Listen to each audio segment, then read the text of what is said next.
Welcome to Salim समी channel. मैं हूं आपका एस्ट्रोलॉजर सलीम समी। अस्सलाम वालेकुम।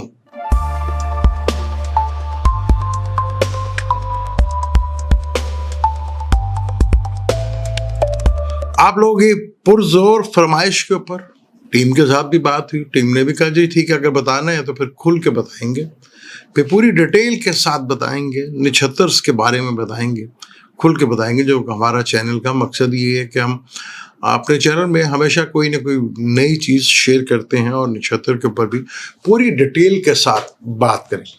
एक अक्सर गिला मेरे से भी होता है कि मैं रेमेडीज नहीं बताता। आज चलें रेमेडीज भी बताऊंगा। रेमेडीज के पीछे भी बहुत इंपॉर्टेंट नक्षत्र ही होते हैं। तो हमारे यहाँ पर लोग तो बस ऐसे कुछ पढ़ लो, कुछ कर लो, कुछ ये कर दो, वो कर दो, काले बकरे को ज़बह कर दो, ये सारे रेमेडीज हैं जो कि सारी ही गलत है। जेमस्टोन है वो है, उसका आप कर सकते हैं, ज़रूर है। और बेशुमार रेमेडीज हैं जो चार्ट टू चार्ट वेरिएशंस को देखकर की जाती है। यूनिवर्सल रेमेडीज बहुत कम होती हैं। अब नक्षत्र है बहुत ही इंपॉर्टेंट, जैसे अभी कह लें कि सेजिटेरियस लगन है। सेजिटेरियस लगन में लगन का मालिक 7वें घर में वीनस के साथ और मून के साथ। मून 8वें घर का मालिक है सेजिटेरियस लगन में, और वीनस 6ठे और 11वें घर का मालिक है। वीनस और जुपिटर दोनों धन के कारक हैं। राहु के साथ ट्राइंग है, और मून जो कि चिटिंग, राहु भी चिटिंग, दोनों ही चिटिंग के कारक देख रहे हैं। तो बहुत एहतियात से, पैसों में धोखा भी हो सकता है, लव अफेयर में भी चिटिंग हो सकती है, थोड़ा ऐसे बच के बचाइएगा। क्योंकि सैटर्न और मरकरी भी सेम नक्षत्र पे, दोनों ही सैटर्न के नक्षत्र पे हैं, और राहु और जुपिटर भी सेम नक्षत्र के ऊपर ही है, और वीनस भी उसी नक्षत्र के ऊपर है जुपिटर के, यानी राहु वीनस का भी हो रहा है, और मून जो है वो भी आ जाएगा। तो यहाँ पर बहुत केयरफुल होकर चीज़ों को देखना होता है। अब नक्षत्र जो है, जिस तरह हम कहते हैं काल पुरुष कुंडली या फलक का पहला घर बुर्ज हमल से शुरू होता है और आखिरी ज़ोडिक साइन पाइसेस होता है, इसी तरह नक्षत्र जो होते हैं टोटल 27 होते हैं। 27 नक्षत्र को 3-3 नक्षत्रों से एक ज़ोडिक साइन से जोड़ा गया, तो 27 नक्षत्र इस तरह पूरे होते हैं, जिसमें हर, इसको याद करना इंतहाई सिंपल है, बहुत इजी है। ये वीनस के ट्रांजिट पे वीडियो बना लें, इंशाल्लाह कल हम बनाएंगे वीनस के ट्रांजिट के ऊपर। उसके बाद फिर डिटेल से नक्षत्र के सिलसिला जो है आपसे शुरू करेंगे। नक्षत्र बड़े इंपॉर्टेंट होते हैं। अब फर्ज कर लें बुर्ज हमल कोई ले लें। अगर बुर्ज हमल में कोई केतु के नक्षत्र पे, और ये सिर्फ और सिर्फ आपने मून साइन से देखना है, कोई लगन की जरूरत नहीं है, कोई सन साइन की जरूरत नहीं है, सिर्फ मून साइन आपका कहाँ बैठा हुआ है, किस राशि में बैठा हुआ है, और कितनी डिग्री के ऊपर है, और किस नक्षत्र के ऊपर। उस आगे नक्षत्र भी लिखा होता है और उसका आगे उसका नाम भी लिखा होता है। कि अगर मून केतु के नक्षत्र पे है तो वहाँ पे लेकर अश्वनी लिखा होगा, तो साथ ही वो केतु भी लिखा होगा। जैसे बुर्ज हमल में अश्वनी जो है पहला नक्षत्र बनता है। अब बुर्ज हमल में कोई शख्स पैदा हो गया तो केतु उसका जन्म तारा हो गया। कोई लगन नहीं चाहिए आपको, सिर्फ आपने अपना मुंह देखना है। एप्लीकेशन में बता चुका हूँ बेशुमार, बल्कि अब तो नीचे लोग कमेंट्स में आपको बता देते हैं कि कौन सी एप्लीकेशन पे जाके आप देख सकते हैं।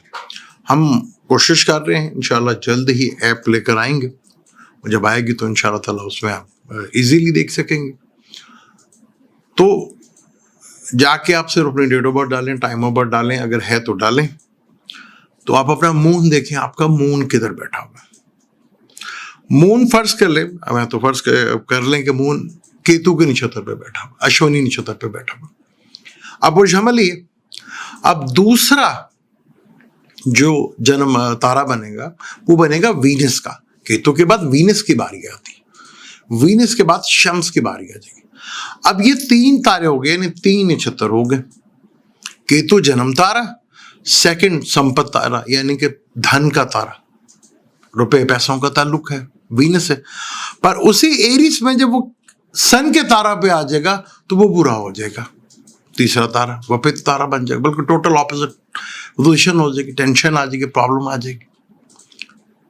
ये है अब बुर्ज हमल ही है ना, उसमें शुरू में केतु में है, केतु ने जन्म नक्षत्र हुआ तो बहुत बेहतर। अगर वीनस जन्म नक्षत्र हुआ तो सन का तारा बहुत अच्छा तारा हो गया। तो ये कुंडली टू कुंडली, लगन टू लगन भी, एक ही लगन में 3 कैटेगरी चेंज हो जाएंगी। अगर सन के नक्षत्र में पैदा हुआ तो वीनस 12वां तारा बन जाएगा, यानी कि 9 तारा होते हैं, उसके बाद जो है वीनस से पहले जो तारा आएगा केतु को, जो केतु बड़ा अच्छा हो जाएगा, सन के से पहले जो आएगा तारा वो वीनस का तारा हो जाएगा, बड़ा इंपॉर्टेंट हो जाएगा। तो सिर्फ अभी एक ही लगन की बात कर रहे हैं, कितनी वेरिएशंस चेंज हो जाती हैं। इसी तरह जैसे आजकल सैटर्न भी अपने ही नक्षत्र में बैठा, फर्स्ट कर ले कोई इस वक्त जन्म तारा जुपिटर के तारा में पैदा हुआ, पुनर्वसु में पैदा हो गया, जुपिटर के दो तारे हैं उनमें पैदा हो गया, तो आजकल सैटर्न उनका सेकंड तारा है, संपत्ति तारा। तो सैटर्न तो आजकल अपने नक्षत्र में है, तो जो जुपिटर के तारा में पैदा हुए हैं, सैटर्न उनका इधर बैठा हो, तो उनका तो फाइनेंशियली मैटर्स के लिहाज से तो बहुत बेहतर हो जाएगा हालात। सैटर्न दूसरा तारा बनता है, तो सैटर्न तो यहाँ पे बैठा रहेगा लंबे अरसे तक, यानी को बहुत बेनिफिट हो गया यहाँ पर। सैटर्न तो काफी अच्छा रिजल्ट देगा यहाँ पर। यहाँ पे बहुत से लोगों को यहाँ पर जब नए वाले को देख लगा पुनर्वसु में है तो सैटर्न उधर है, तो डेफिनेट उनको फायदा होगा, गेन होगा, बेनिफिट्स होंगे उनको। तो ये कैलकुलेट करना पड़ता है कि आपके कौन से तारे में बैठा हुआ है, कौन सा तारा आपको फेवर दे रहा है, कौन सा तारा आपको फेवर नहीं दे रहा, वहां बैठेगा तो प्रॉब्लम्स फेस करना पड़ेगी। फिर उस तारे के बाद राशि बड़ी इंपॉर्टेंट हो जाती है। ये किस राशि, राशि कहते हैं ज़ोडिक साइन को, तो वो बड़ा इंपॉर्टेंट होता है। अब रेमेडीज फर्स्ट कर लें, आप केतु के नक्षत्र में पैदा हो गए तो उससे पिछला घर मरकरी, उससे पिछला जो तारा बनेगा मरकरी बनेगा उसका तारा, तो वो तारा अति मित्र यानी कि बेस्ट फ्रेंड कहलाता है। उससे ली हुई चीजें, जो उससे मंसूब हैं चीजें, आपको बहुत बेनिफिट देंगे। उन चीजों को आप अपने घर में रखें, आपको देखें कितना बेनिफिट फायदा होगा आपको। उस नक्षत्र से जो भी चीजें रिलेट करती हैं, जैसे फर्ज कर लें किसी का भरनी है तो उसका उससे पहले जो तारा आएगा या जो आखिरी तारा उसका जो होगा, जो उसके पहले आएगा वो होगा अश्विनी। अश्विनी की पिक्चर घोड़ा है, आप घोड़े का स्टैचू रखें, घोड़े की पिक्चर रखें, तो आपके लिए जो भी से रिलेट करती हैं चीजें, आपको बेनिफिट होगा, उससे फायदा होगा। और जो तारे के हैं उनको दान किया जाता है जो आपके मुखालिफ होते हैं, 3, 5, 7। तो रेमेडीज के भी तरीका होता है। हमारे यहाँ तो वो भेड़ की चाल है और ऐसे चाल है, मैं क्या बात करूं, वो प्रॉपर एस्ट्रोलॉजी पे बात तो बहुत कम करते हैं हमारे। एस्ट्रोलॉजी पे बात करे तो बंदा बात भी करे, तो एस्ट्रोलॉजी पे तो हमारे यहाँ बहुत कम बात होती है। और नक्षत्र बड़े ही इंपॉर्टेंट होते हैं, वो सिर्फ अपने मून साइन से जन्म, उसको जन्म तारा कहते हैं, मून साइन से।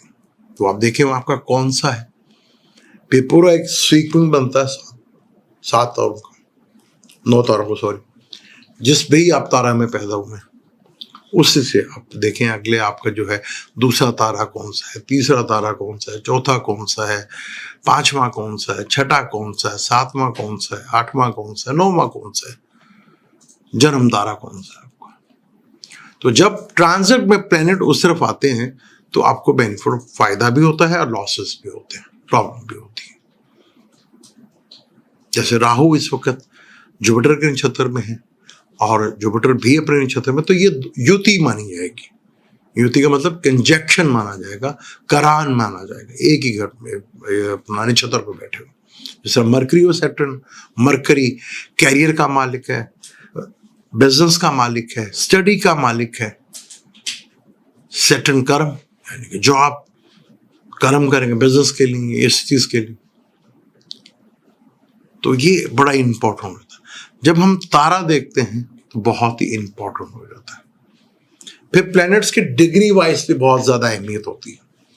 आपका डिग्री किसी भी से रिलेटेड सवाल हो, जैसे बस कर लेंगे किसी का जॉब से, कैरियर से रिलेटेड जो बात है, तो सैटर्न इंपॉर्टेंट हो जाएगा ना, कि सैटर्न किस डिग्री पे है, बाकी प्लैनेट कौन सा उसके करीब है, किसको वो अडॉप्ट कर चुका है, किसका फ्लेवर वो ले चुका है, किसके फ्लेवर की तरफ बढ़ रहा है, बड़ा इंपॉर्टेंट हो जाता है। तो नक्षत्रों पे बात करेंगे, खुलकर बात करेंगे। आज भी मैंने आपको बहुत कुछ बताया कि रेमेडीज की कैसे की जाती है। आपका जो भी जन्म तारा है उससे पिछला तारा जो भी हो गया, यानी जो आपका प्योर बेस्ट फ्रेंड तारा जो होगा, जिसको अति मित्र कहते हैं, यानी बेस्ट फ्रेंड जो होगा, उसकी चीजें आप जो उस नक्षत्र से रिलेटेड होती हैं चीजें वो रखें आप, उससे आपको बेनिफिट फायदा होगा। तो जब भी आप रेमेडीज भी बताते हैं, कोई भी चीज बताते हैं, वो यूनिवर्सल नहीं होती, वो चार्ट टू चार्ट वेरिएशंस को देखा जाता है। अब बाज़ दफा किसी का लगन फर्ज कर लें एरियस होगा, अगर उसका ही प्लेनेट मार्स घाती कारक बन जाए तो कैसे स्टोन पहना देंगे आप उसका। तो इसलिए कहते हैं चार्ट को देखकर वेरिएशंस को देखा जाता है, बहुत इंपॉर्टेंट।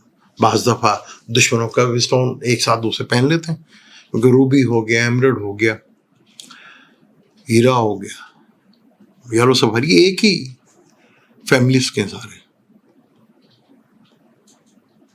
तो नक्षत्र इज वेरी इंपॉर्टेंट, और ज्यादातर रेमेडीज भी दिशाओं को देखकर किए थे, कौन सी दिशा किस प्लेनेट का दौर चल रहा है आपके ऊपर। फिर महादिशा कहते हैं कि मेजर दिशा किसकी, फिर अंतर दिशा, फिर अंतर दिशा, ये सारी चीजों को कैलकुलेट करके फिर एक चार्ट को रीड किया जाता है। वो सारा नक्षत्र बेस ही है। बस आपने देखना है, एप्लीकेशन में जाएं, आपका जन्म तारा क्या है, मून आपका किस राशि में बैठा, किस ज़ोडिएक साइन में बैठा हुआ है और किस नक्षत्र पे बैठा हुआ, उसको जाके देखिए। अब ये ना कह जी कि नक्षत्र का उर्दू में नाम क्या, कोई नहीं है भाई, कोई नाम नहीं रखा उर्दू में। चांद वो है कुरान में, चांद अपनी मंजिलें तय करता है, तो मंजिलें कहते हैं। मुझे तो इजाज़त, इंशाल्लाह मिलते हैं अगली वीडियो में। अल्लाह हाफ़िज़।